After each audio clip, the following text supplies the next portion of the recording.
So when we tell about universe expansion, first we have to think how is the universe began.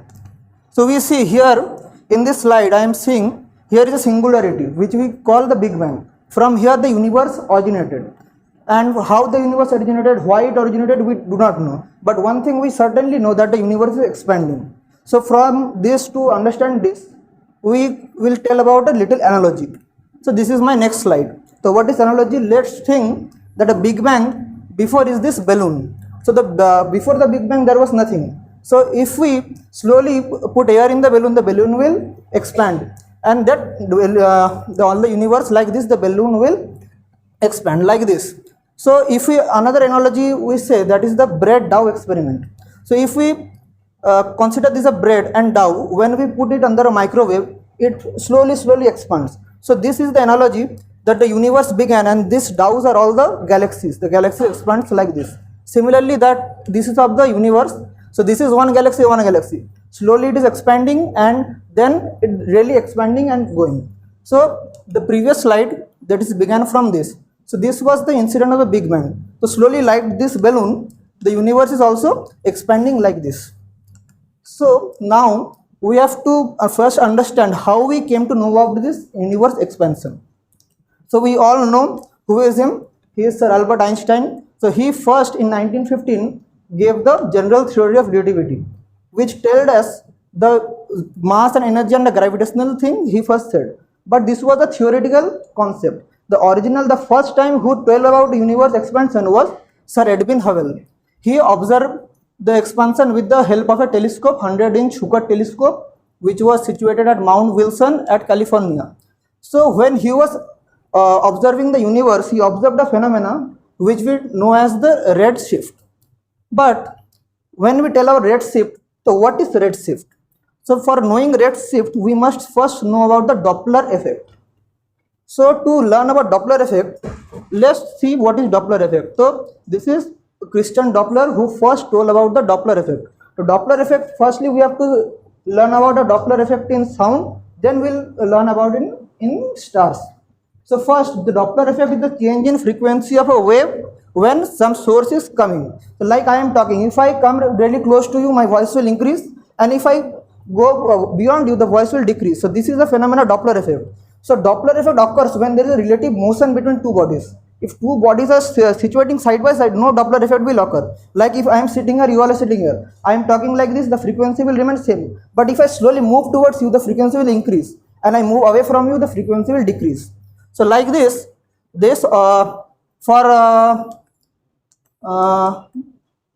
from this image, we see that the ambulance is coming to an observer and going away from an observer. When the ambulance is going to the observer, the sound slowly increase.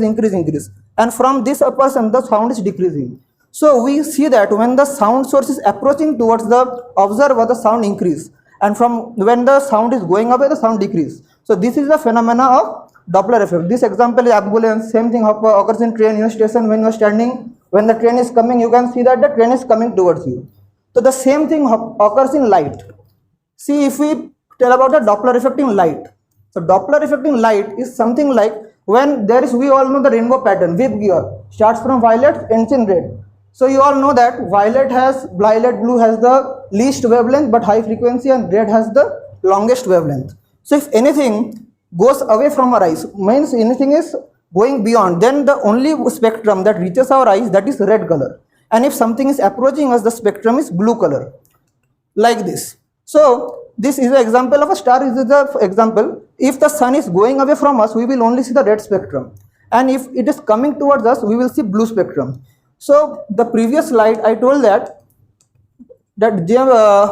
Edwin Hubble said that it is red shifting. So from this, Hubble concluded that the universe is slowly expanding, because if it is not expanded, we will see that is a blue shift, but he saw that the red shift. So from this experiment, we first came to know about the universe expansion. This occurred in 1920.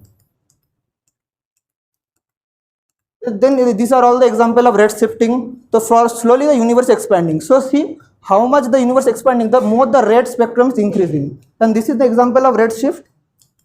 So now we have to see that till now we have all understood the universe expanding. Now we have to learn how fast is the universe expanding.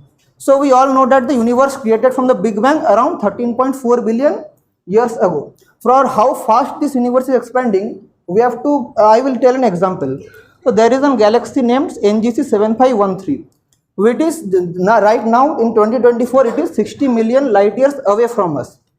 Now, but it is increasing at a speed of 70 km per second per megaparsec, which is known as the Hubble constant. I will come to this Hubble constant in the later slides. So we know that the NGC 7513 galaxy is 60 million years away from us, million years. So, but it is moving at a speed of 70 km per second per megaparsec. If it continues to go at this speed, in just 13.93 million years, it will vanish from our eyes, because the largest telescope which we have is the James Webb telescope, which has a range of 13.7 billion light years. And from this, we see that the galaxy is moving at a speed of 70 km per second per megaparsec. If it continues to go at this speed, then from this mathematical calculation, we see that our range only we have 13.93 million years, because the James Webb telescope cannot see beyond that. So from this experiment, we can see the universe is going at a very high speed, because this is a very high speed, which is nearly equals to the speed of light, not the speed of light, but approaching to the speed of light.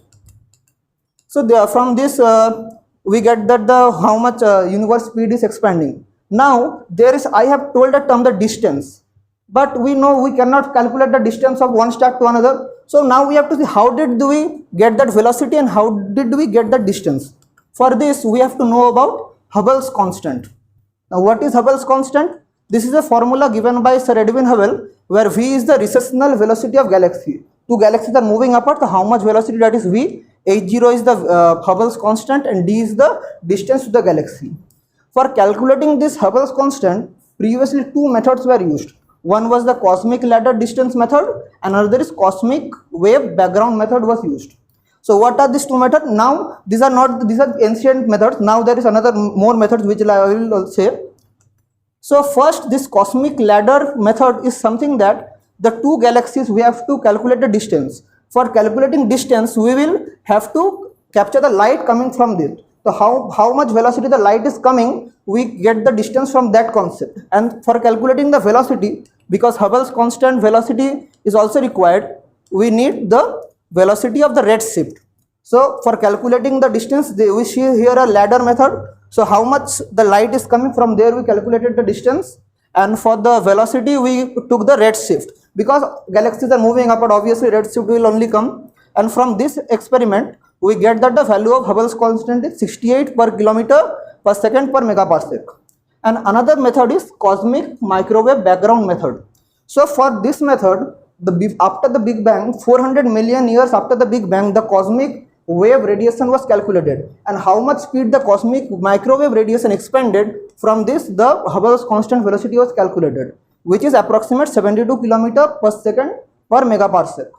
So this was, but the question arises, is this 68 and 72, these are correct? The answer is not correct, but approx correct. So is this value of H0 100% correct? No. So for calculating this first occurred in 2017. So what occurred in 2017, I will say very briefly, that on the formation of the universe, two binary stars collided. Like this is an example, two binary stars collided, and a massive supernova, which I said as a kilonova, occurred, and there is occurred a rupture in space-time fabric, and which huge amount of gravitational waves slowly started originating from there, and these waves reached our earth in 2017 and detected by our two detectors, LIGO and Virgo. So from these two detectors, the gravitational wave, scientists calculated the approximate value of Hubble's constant, that is 70 km per second per megaparsec, which remains the most accurate result till date. But still many calculations is going on. We do not know the 100%, but this is the most accurate. So this is the Hubble's law, and the Hubble's law states that the galaxies which are close to us are moving at a slower velocity, and more the distance increases, the velocity increases. Because Hubble's law is velocity equals to Hubble's constant into distance. More the distance, more is the velocity. So from here we see that this galaxy is moving at a very slow velocity from us. but this galaxy is moving at a very high velocity, because more the distance, more is the velocity, and this is the Hubble's law. But till now the question still remains, why the universe is expanding? Because we do not know till now why is the universe expanding. We only know universe is expanding, the rate of expansion, but we do not know why. Many scientists have concluded that the dark matter and dark energy is responsible for this, because we all know that universe there is a gravitational force, so everything must attract, but here it is not attract, it is a repulsive force, because universe is expanding. So till now scientists have told that there is a dark energy which creates an anti-gravity repulsive force. So because our universe consists of 68% dark energy, so this is only till now conclusion that the universe is expanding for this reason only, but till now experiment is going on and we do not know why is the universe expanding. So the question still remains, why is the universe still expanding? This was experiment. Thank you.